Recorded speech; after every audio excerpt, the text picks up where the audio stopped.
जहाँ तक उमिया माता संस्थान ऊंझा का सवाल है, उमिया माता संस्थान एक ऐसी संस्था है, विश्व फलक का कड़वा पाटीदारों की श्रद्धा और आस्था का केंद्र है। पूरा कड़वा पाटीदार समाज की नेतृत्व करने वाली संस्था है ऊंझा। इस हिसाब से देखें तो गुजरात में दो मुख्य पाटीदार समाज है, एक लेहुआ पाटीदार समाज, एक कड़वा पाटीदार समाज। कड़वा पाटीदार का धाम माँ उमिया धाम ऊंझा है। लेहुआ पाटीदारों का धाम खोडल धाम कागवड़ राजकोट है। और इस हिसाब से देखें तो पूरा गुजरात में पाटीदार समाज का बहुत महत्व है। गुजरात का व्यापार उद्योग, गुजरात की उन्नति, गुजरात का जड़िया जो उसका जो पूरा गुजरात की विकास की बात करें तो उसमें पाटीदार समाज का बहुत योगदान है। रोज़गार में पाटीदार समाज काफ़ी रोज़गार उत्पन्न करता है और उसको सभी समाज को साथ लेकर चलता है। इस हिसाब से गुजरात में पाटीदारों की कई सालों से बहुत ही पूरा समाज में, गुजरात का सभी समाज में पाटीदारों समाज का बहुत योगदान है और सभी समाज पाटीदारों के उनके साथ एक सभी साथ में एक बीजा के सहयोग के साथ रहते हैं। उसमें पाटीदार समाज का लोग सब समाज सम्मान भी करते हैं। सर, राजनीतिक दल के नेता जो मंदिर का ब्यौरा करते हैं उसको किस तरीके से देखते हैं, क्योंकि चुनाव के पहले वो लोग दिखते नहीं हैं, चुनाव से पहले ब्यौरा करते हैं, तो कितना महत्व है सर? स्वाभाविक रीते कोई भी पॉलिटिकल पार्टी होती है वो सब अपने अपने पक्ष में, सब लोग अपने पक्ष में आए ऐसा वो लोग सोचते होते हैं।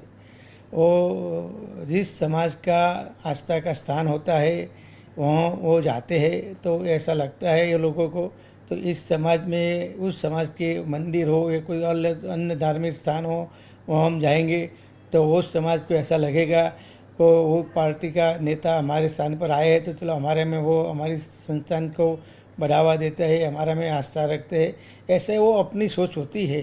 पर स्वाभाविक रीते कोई चुनाव के समय पर कोई भी बड़े नेता वो धार्मिक स्थान पर आते जाते हैं, उसमें कोई इतना कोई फर्क पड़ता नहीं। पर स्वाभाविक रीते उस मंदिर की कितनी ख्याति है वो पूरा समाज को उसमें से समझ आता है, उसका प्रचार पूरा देश भर में जाता है कि इतने बड़े नेता इस धार्मिक स्थान पर गए हैं तो इस धार्मिक स्थान का कुछ न कुछ बड़ा महत्व है। उनका उस हिसाब से उनकी प्रचार प्रसार संस्था का होता है। कोई पॉलिटिकल लाभ उसमें से कोई मिलता होता है ऐसा मुझे नहीं लगता है। सर, पाटीदार समाज के जो मुद्दे हैं उसको लेकर पाटीदारों की धार्मिक संस्था कैसे डायलॉग करती है, सरकार हो या विपक्षी दलों से? कोई भी सामाजिक संस्था हो या धार्मिक संस्था हो वो मेरे मत से तो कोई पॉलिटिकल दायरे में नहीं रहना चाहिए। जहाँ तक उमिया माता संस्थान ऊंझा की बात है, ऊंझा उमिया माता संस्थान आज तक कोई दिन उनके कोई एक ही पार्टी में उनका रवैया रहा नहीं है, न रहता भी नहीं चाहिए। लोकशाही है, सबको अपना अपना मत से अपना अपना हिसाब से सभी को अपना जो अपना जो पार्टी में मानते होते हैं उसमें हम सब वो उसमें अपने हिसाब से वो काम करते होते हैं।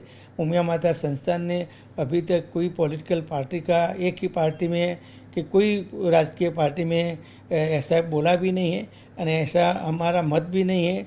सब लोकशाही में अपने अपने हिसाब से खुलेपन से वो अपना मत प्रकट करते हैं।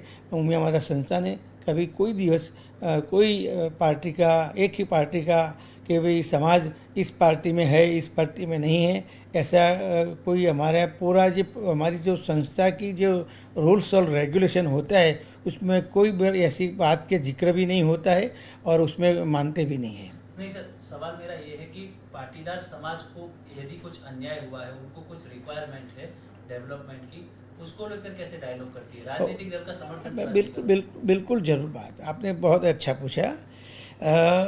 कोई भी संस्था है वो अपने हितों के लिए काम करना उनकी जिम्मेदारी होती है। उमिया माता संस्थान एक कड़वा पाटीदारों की विश्व फलक की संस्था है। हमारा वही मकसद है, हमारा बंधारणीय है, हमारा राइट भी है। हम हमारा पाटीदार कड़वा पाटीदार समाज का हितों की रक्षा करने के लिए हम सभी जब जब उसकी ज़रूरत पड़ती होती है तो हम कोई संस्था हो, कोई समाज हो, कोई राजकीय प्लेटफॉर्म हो, सभी जगह हमारी बात रखने के लिए हम खुलेपन है।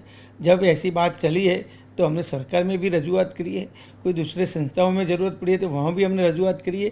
पाटीदार समाज की, विशेष करके कड़वा पाटीदार समाज की हितों की रक्षा करने की जिम्मेदारी उमिया माता संस्थान की है, हमेशा रही है, हमेशा रहेगा। कि जब जब पाटीदार समाज में ऐसा कोई प्रश्न होता है तो हमने सरकार में काफ़ी बार रजूआत भी की है, सरकार ने हमारी बात सुनी है। कोई बात हमारा उसमें, हमारे जो मकसद था उसमें हम उसमें सफल भी हुए। कोई ऐसा सरकार का विषय ऐसा होता है तो कोई बार हमारा प्रश्न अभी पेंडिंग में होता है, पर हमारी जिम्मेदारी, हम पाटीदार समाज का हितों की रक्षा के लिए हम खुले हैं और हम करते हैं। पाटीदारों के पॉलिटिकल रिप्रेजेंटेशन को लेकर आप क्या कहेंगे कि कुछ समय से ऐसी चर्चा चल रही है कि वो कम हो रहा है, तो पाटीदारों को ज़्यादा रिप्रेजेंटेशन मिले उसके लिए आपके क्या प्रयास रहेंगे? किसी भी राजनीतिक दल की बात हम कॉमन कर रहे हैं सर। मैंने पहले भी बताया कि गुजरात में पाटीदारों का एक आवाज़ है। पूरा गुजरात की जीडीपी में पाटीदार समाज का बहुत योगदान है। इस हिसाब से देखें तो सभी दलों को पाटीदार समाज का ध्यान रखना बहुत ही ज़रूरी है। हम भी एक बड़े प्लेटफॉर्म के हिसाब से हमें संस्था चलाते हैं, हमें भी ऐसा ही इच्छा रखते हैं कि हमारा समाज के ज़्यादा लोग पॉलिटिकल में जाए, बड़े पद पर रहे और समाज के साथ साथ पूरा गुजरात का विकास में योगदान समाज के मार्फत से करे। हम ऐसा नहीं बताते कि हमारा समाज के कोई लीडर बने तो हमारा समाज क्या हितों का रक्षा करे, ऐसा बात नहीं करते। पूरा गुजरात की हितों की रक्षा करे। पर जिस हिसाब से गुजरात के विकास में पाटीदार समाज का योगदान है, ऐसे ही हमारा लीडरशिप में आगे बढ़े। हम भी ऐसा ही मानते हैं कि सभी पार्टी पाटीदार समाज की जो शक्ति है, वो ताकत है, उनको देखकर सभी अपने अपने हिसाब से जो टिकट विधानसभा की हो या लोकसभा की हो या कोई अन्य पद हो, सभी पद पर पाटीदार समाज को उनकी शक्ति को देखकर उनको आगे बढ़ाए। सर, यदि कुछ चुनाव में टिकट बंटवारे को लेकर अन्याय की लागनी हुई तो आप आवाज़ उठाएंगे टिकट बंटवारे को लेकर? ऐसा बात होता है तो हमको जो कहना पड़ता है, जो जिसकी जिम्मेदारी बनती है वो हम हमारी बात वहाँ पहुँचाते हैं। वो एक उसकी बात जाहिर प्लेटफॉर्म में करने की ज़रूरत नहीं होती है, पर हमें जो कहना पड़ता है वहाँ हम कहते हैं। सर, अंतिम सवाल, अभी तक तो ज़्यादातर पाटीदार समाज के जो नेता वो सभी दल के अंदर है, पर पाटीदार समाज ज़्यादातर भारतीय जनता पार्टी के साथ रहा है। इस बार चुनाव में 3 राजनीतिक दल उतरने वाले हैं, पाटीदारों के मूड को लेकर क्या कहेंगे? वो सब अपने अपने हिसाब से, मैंने पहले भी बताया, लोकशाही अपने अपने हिसाब से खुले है। सभी पार्टियों में पाटीदार समाज है, पर एक जनरल तौर पर देखें तो भारतीय जनता पार्टी में पाटीदार समाज ज़्यादा है। और अब आम आदमी पार्टी भी आया है, कांग्रेस भी काफ़ी सालों से है। पाटीदार समाज हर पार्टी में है, पर ऑल ओवर देखें तो कुछ ज़्यादा भारतीय जनता पार्टी में ऐसा हमको दिखता है। तो रहेंगे आगे भी? वो तो अपने अपने हिसाब से सभी को निर्णय करने का है। हमारे माताजी संस्थान की ओर से कोई ऐसा आदेश ही नहीं निकलता है और हमें ऐसे कोई बात भी नहीं करते। सब लोकशाही में कहाँ रहना, किसको मत देना, किसके साथ जाना, वो अपने अपने हिसाब से सब खुले रहते हैं।